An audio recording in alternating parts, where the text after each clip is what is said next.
하나님 모든 사람이 구원을 받으며 진리를 아는 데에 이르기를 원하시느니라. 하나님은 한 분이시요 또 하나님과 사람 사이의 중보자가 한 분이시니 곧 사람이신 그리스도 예수라. 그가 모든 사람을 위하여 자기를 대속물로 주셨으니 기약이 이르러 주신 증거니라. 이를 위하여 내가 전파하는 자와 사도로 세움을 입은 것은 참말이요 거짓말이 아니니 믿음과 진리 안에서 내가 이방인의 스승이 되었노라. 아멘. 디모데전서는 사도 바울이 믿음의 아들 디모데에게 보내는 편지입니다. 사도 바울이 로마 감옥에서 풀려나와 다시 자유를 얻게 되었습니다. 이때 쓰여진 편지로 여겨지고 있습니다. 이때 디모데는 에베소에서 목회를 하고 있었습니다. 에베소는 로마 제국 지중해 연안에 있는 3대 도시 중 하나였습니다. 그 지중해에 있는 3개 큰 도시 중에 하나였습니다. 또 에베소에는 이방신 아데미의 신전이 있어 우상 숭배가 만연한 곳이었습니다. 이런 큰 도시에 그리고 우상 숭배도 있었던 이러한 도시에 어린 나이에 디모데가 담임을 하고 있었던 것입니다. 그러므로 사도 바울은 하나님의 집에서 어떻게 목회를 해야 하는지 지금 설명하고 있습니다. 이 하나님의 집은 살아계신 하나님의 교회요 진리의 기둥과 터라고 말해주고 있습니다.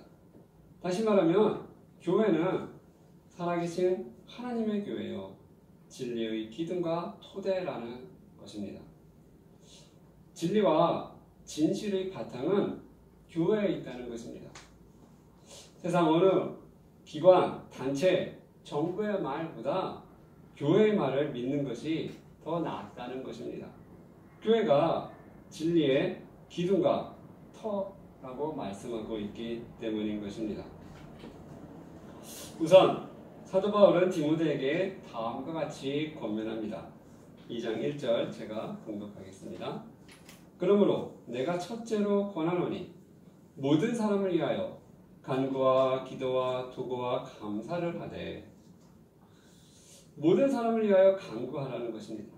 간구는 탄원하라는 것입니다. 탄원은 사정을 하소연하여 도와주기를 간절히 바라는 것입니다. 간절히 구하는 것이 간구입니다. 기도는 하나님께 아뢰는 것입니다. 도구는 기도할 때 그 도자를 씁니다. 이거는 기도하고 아뢰고, 그러니까 중재를 말합니다. 중재. 그러니까 분쟁에 끼어들어 상대방을 화해시키는 것입니다. 예수님의 십자가 사역이 이에 비유될 수 있을 것입니다.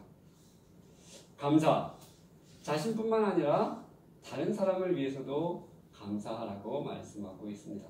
다른 사람이 이렇게 잘된 거에 대해서 이렇게 감사하라고 말하고 있는 것입니다. 간구와 기도와 도구와 감사를 모든 사람을 위해 하고 특별히 높은 지위에 있는 사람들을 위하여 하라고 하십니다. 우리가 기도할 때, 대표 기도할 때 이렇게 높은 사람에 위해서 기도하는 게 성경에 나와 있는 것입니다. 그렇게 하라고 지금 말씀하고 있는 것입니다. 이를 통해 우리가 모든 경건과 단정함으로 고요하고 평안한 생활로 나아가게 된다고 하시는 것입니다.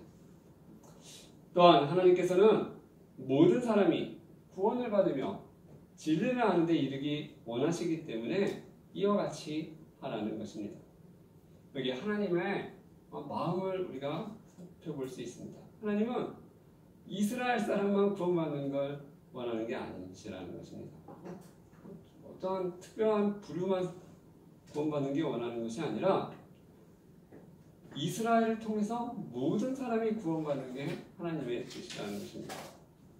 오직 이스라엘만, 그게 아니라 이스라엘을 통해 모든 사람이 구원받는 게 하나님의 뜻이라는 것입니다. 그럼 어떻게 구원받는가? 2장 5절에 나와 있습니다. 하나님은 한 분이시요 또 하나님과 사람 사이의 중보자도 한 분이시니 곧 사람이신 그리스도 예수라.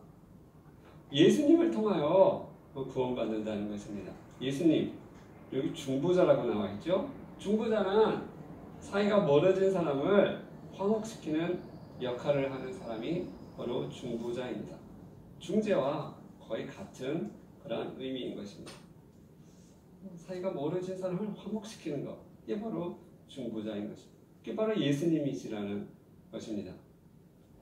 예수님은 말씀하십니다. 나로 말미암지 않고는 아버지께로 올 자가 없느니라. 예수님으로 말미암지 않고는 하나님께 갈 사람이 없다는 것입니다. 기독교는 예수님이 유일한 길이시다라고 말하는 그러한 진리인 것입니다. 오직 예수님을 통해 하나님께 나아간다는 것입니다. 근데 다른 종교는 어떤가요? 다른 종교. 자, 이슬람은 이슬람에도 예수님이 나옵니다. 근데 예수님에 대해서 선지자 중에 한 분, 이렇게 말하고 있어요. 모하메드도 선지자 중에 하나, 예수님도 선지자 중에 하나.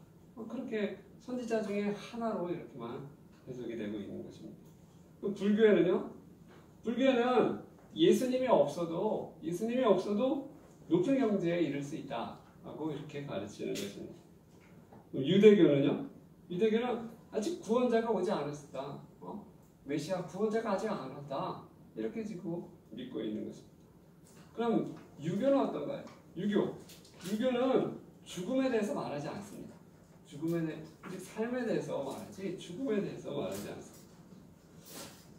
소위 지금 저 길거리에 가면 도라고 물어보는 대선진리회. 이 대선진리회는 뭘 가르치나요? 그건 모든 경전을 다 인정합니다. 불교 경전, 기독교, 성경 모든 걸 다 인정해요. 그러면서 자신들의 신이 있습니다. 자신들의 어떤 신이 있습니다. 그러나 기독교는 오직 예수님이 중보자시다. 오직 예수님으로만 하나님께 나아갈 수 있다. 이것을 가르치는 것이 기독교인 것입니다. 그리고 어떻게 중보자가 되시는가? 2장 6절에 여기에 대해서 말씀하고 있습니다. 그가 모든 사람을 위하여 자기를 대상물로 주셨으니 기약이 이르러 주신 증거니라. 그가 모든 사람을 위하여 자기를 대속물로 주셨으니 예수님은 모든 사람을 위하여 죽으신 것이라는 것입니다. 일부만을 위해서 죽은 게 아니라 모든 사람, 세상의 모든 사람을 위해 죽으신 것이라는 것입니다. 그러면 나를 위해서도 죽으신 것입니다. 나를 위해서도. 나의 죄값을 치르기 위해 예수님이 십자가에서 피 흘리신 것입니다. 모든 사람을 위해, 그러니까 나를 위해도 예수님이 죽으신 것입니다. 이것은 기약이 이르러 주신 증거니라고 말하고 있습니다. 기약이란 무엇인가? 이 약속된 예정된 날짜가 이르러. 구약에서 언제 이렇게 약속했어요. 언제 메시아가 올 거다. 그리고 그가 죽음을 당할 거다. 그런 약속이 있었어요. 그 약속된 예정된 날짜가 이르러 이제 예수님이 오셨다는 것입니다. 그리고 십자가에서 돌아가신 것이라는 것입니다. 우리가 우리의 죄를 회개하고 예수님의 십자가 사역과 부활을 믿음으로 우리는 구원을 받습니다. 천국 백성, 하나님의 자녀가 되는 것입니다. 이를 위해 사도 바울이 전파하는 자와 사도로 세움을 받았다고 말씀하고 있습니다. 2장 7절 다음 것이 말씀하고 있습니다. 이를 위하여 내가 전파하는 자와 사도로 세움을 입은 것은 참말이요 거짓말이 아니니 믿음과 진리 안에서 내가 이방인의 스승이 되었노라. 이방인의 스승이 되었다고 말씀하고 있습니다. 전 유럽과 미국을 거쳐 대한민국에까지 복음이 전파되었습니다. 우리가 이 복음을 믿고 하나님의 자녀가 된 것입니다. 그토록 그렇게 사도 바울이 복음을 전파하기 위해 애써갖고 지금 2000년이 지나 우리나라에까지 복음이 와서 우리가 복음을 믿고 예수님을 믿게 된 것입니다. 그래서 하나님의 자녀가 되었습니다. 영접하는 자, 곧 그 이름을 믿는 자들에게는 하나님의 자녀가 되는 권세를 주셨으니라고 또한 말씀하고 있습니다.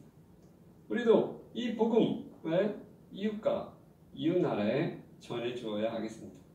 우리가 여러분 그래서 열심히 영어를 배우잖아요. 영어가 많이 필요하니까 배웁니다. 그러나 어떻게 보면 가장 중요한 건 복음을 전하기 위해서, 복음을 전하기 위해서 우리가 영어를 배우는 것입니다. 그러다 보면 또 배우다 보면 영어가 또 금방 또 뻥 이렇게 터질 줄로 믿습니다. 자, 이렇게 좋은 소식, 그 옛날 진시 황제가 그렇게 원했던 영생을 얻는 방법, 이게 바로 우리에게 지금 전해진 것입니다. 이 좋은 소식, 영생의 소식을 우리가 가족과 이웃들에게 전해야 되지 않겠습니까? 자, 디모데 전서는 이와 같이 모든 사람을 위해 기도와 감사를 하라고 권면하며 함께 성도들이 어떠한 마음으로 살아가야 하는지도 말씀하고 있습니다. 우리 6장 8절부터 6절부터 8절 같이 합독하겠습니다. 6장 6절부터 8절 시작. 그러나 자족하는 마음이 있으면 경건은 큰 이익이 되느니라. 우리가 세상에 아무것도 가지고 온 것이 없음에 또한 아무것도 가지고 가지 못하리니 우리가 먹을 것과 입을 것이 있은즉 족한 줄로 알 것이니라. 아멘. 여기 자족을 말합니다. 자족. 영어로는 contentment, 만족을 뜻합니다. 그러니까 우리가 이제 자족, 만족하는 마음을 가지라는 것입니다. 7절에 보면 우리가 올 때 우리가 세상에 아무것도 가지고 온 것이 없음에 또한 아무것도 가지고 가지 못하리니 세상에 태어날 때 물건 갖고 태어난 사람이 없잖아요. 아무것도 빈손으로 왔으니까 또 갈 때도 아무것도 가지고 가지 못한다는 것입니다. 갈 때도 빈손으로 간다는 것입니다. 그러니까 너무 세상 거 막 가지려고 하는 게 부질없는 일이라는 것입니다. 그래서 8절 우리가 먹을 것과 입을 것이 있은즉 족한 줄로 알 것이니라. 이렇게 말씀하고 있습니다. 먹을 것과 입을 것만 있으면 족한 줄로 알라. 어떻게 보면 성경은 굉장히 이렇게 우리가 필요로 하는 것을 확 줄였어요. 집에 대해서도 얘기하지 않고 저축에 대해서도 그렇게 많이 얘기하지 않고 먹을 것과 입을 것만 있으면 족한 줄로 알라. 확 필요한 것을 줄여버렸습니다. 우리 지금 저 아프리카 쪽에 가면 또 인도양 해적들이 있어요. 아직도 해적. 그래서 소말리아 해적 이런 사람들이 있습니다. 그 옛날 우리 한 몇 년 전에 우리나라 그 선박을 이렇게 와서 납치하려고 하다가 우리나라 그 청해부대에 잡혔죠. 그래갖고 해적이 잡혔습니다. 우리나라 사람은 다 구출하고. 근데 그 소말리아 해적이 우리나라에서 이제 교도소에 들어갔는데 그냥 때가 돼서 이제 풀어주려고 하는데 이 해적들이 안 가겠다는 거예요. 여기 우리나라 교도소가 너무 좋다는 거예요. 먹여주고 입어주고 하니까. 사람 비록 죄는 짓지만 이 자족하는 마음은 있었던 것입니다. 자족하는 마음. 우리도 이 죄 짓는 거는 하지 말았지만 이 자족하는 마음은 좀 본받아야 되지 않을까 생각해 봅니다. 자, 또 필요한 게 우리 성도로서 경건에 대해서 말씀하고 있습니다. 그러나 자족하는 마음이 있으면 경건이 큰 이익이 되느니라. 경건이란 공경하는 자세로 삼가고 조심함을 말합니다. 하나님께 예배하는 것처럼 살아가는 믿음의 자세를 말합니다. 이 말 속에는 하나님을 두려워하다, 하나님께 경배, 예배하다라는 뜻이 담겨져 있습니다. 여기에 해당되는 원어는 유세베스라고 합니다. 이와 함께 이 경건을 나타내는 몇 가지 언어가 있습니다. 하시드라고 해서 남에게 자비와 사랑을 베푸는 삶을 가리킵니다. 또 이 경건에 해당되는 말이 드레스케이아라고 해서 세상적 욕망에서 자기를 지키며 말씀대로 살아가는 자세를 말합니다. 이렇게 하나님께 경배하는 그러한 자세, 또 남에게 자비와 사랑을 베푸는 마음, 그리고 세상의 욕망을 벗어나 말씀대로 살아가는 자세를 경건이라고 말하고 있는 것입니다. 성경은 경건의 유익에 대해서 또한 말씀하고 있습니다. 4장 7, 8절 제가 봉독하겠습니다. 4장 7, 8절 망령되고 허탄한 신화를 버리고 경건에 이르도록 내 자신을 연단하라. 육체의 연단은 약간의 유익이 있으나 경건은 범사에 유익하니 금생과 내생의 약속이 있느니라. 범사에 유익하니, 그러니까 경건은 범사에 유익하다는 것입니다. 그리고 금생과 내생의 약속이 있다고 말하고 있습니다. 지금 사는 생과 앞으로 올 생의 약속이 있다는 것입니다. 무슨 약속이 있을까요? 경건에는 어떤 약속이 있을까요? 여기 킹 제임스 버전에는 생명의 약속이 있다는 것입니다. 이 경건을 통해서 생명의 약속을 얻는다고 말하고 있습니다. 자, 그러면 자족하고 경건한데 부자가 되면 어떡하나요? 내가 자족하고 경건한데 부자가 되는 거예요. 부자가. 이러면 어떻게 되나요? 자, 우리 지금 미국에서 활약하는 야구 선수 중에 오타니 쇼헤이라는 사람이 있습니다. 일본 사람인데 이 사람이 가진 재산이 조단이에요. 그런데 이 사람이 한 달에 쓰는 그 사용이 100만 원밖에 안 된대요. 100만 원. 그러니까 차도 현대자동차. 그리고 야구 열심히 하는 것만 하다 보니까 별로 쓰는 게 없는 거예요. 그래서 100만 원 갖고 산다는 것입니다. 근데 이 사람이 야구도 잘하지만 인품도 그렇게 훌륭해요. 또 이렇게 야구장에서 하는 거 보면 내가 대듭을 맞았는데도 이렇게 화내지 않고 다 이렇게 용서하고 그런 거 보면서 정말 존경스러운 사람입니다. 손흥민과 비슷한 그런 사람이에요. 자, 이렇게 부자가 되면 어떻게 되는가? 그에 대해서도 성경은 말씀하고 있습니다. 6장 17절, 19절 제가 봉독합니다. 내가 이 세대에서 부한 자들을 명하여 마음을 높이지 말고 정함이 없는 재물에 소망을 두지 말고 오직 우리에게 모든 것을 후히 주사 누리게 하시는 하나님께 두며 선을 행하고 선한 사업을 많이 하고 나누어 주기를 좋아하며 너그러운 자가 되게 하라. 이것이 장래에 자기를 위하여 좋은 터를 쌓아 참된 생명을 취하는 것이니라. 자, 이렇게 해서 부한 자는 선을 행하고 선한 사업을 많이 하고 나누어 주기를 좋아하고 너그러운 자가 되라는 것입니다. 이것이 장래에 자기를 위해서 좋은 터를 쌓아 참된 생명을 취하게 하는 것이라고 말하고 있습니다. 그러니까 부자도 생명으로 나아갈 수 있다는 거예요. 이렇게 나눠주고 선한 사업에 부부하고 너그러운 자가 되면.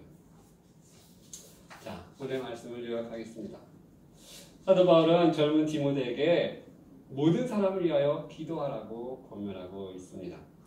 하나님은 모든 사람이 구원을 받기를 원하시며 이를 위해 예수님께서 모든 사람을 위해 죽으셨다고 말씀하고 계신 것입니다.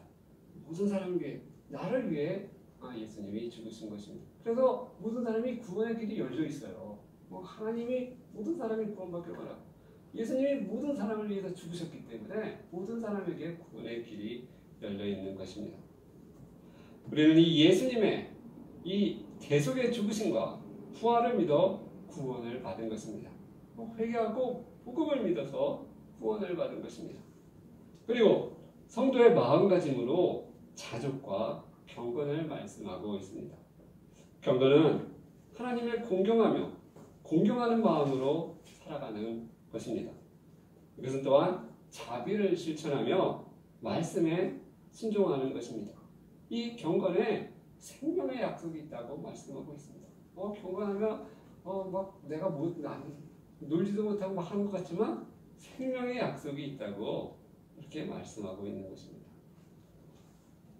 우리 모두 복음을 믿고 전파하며 경건에 이르도록 연단하는 하나님의 자녀가 되시길 축원합니다.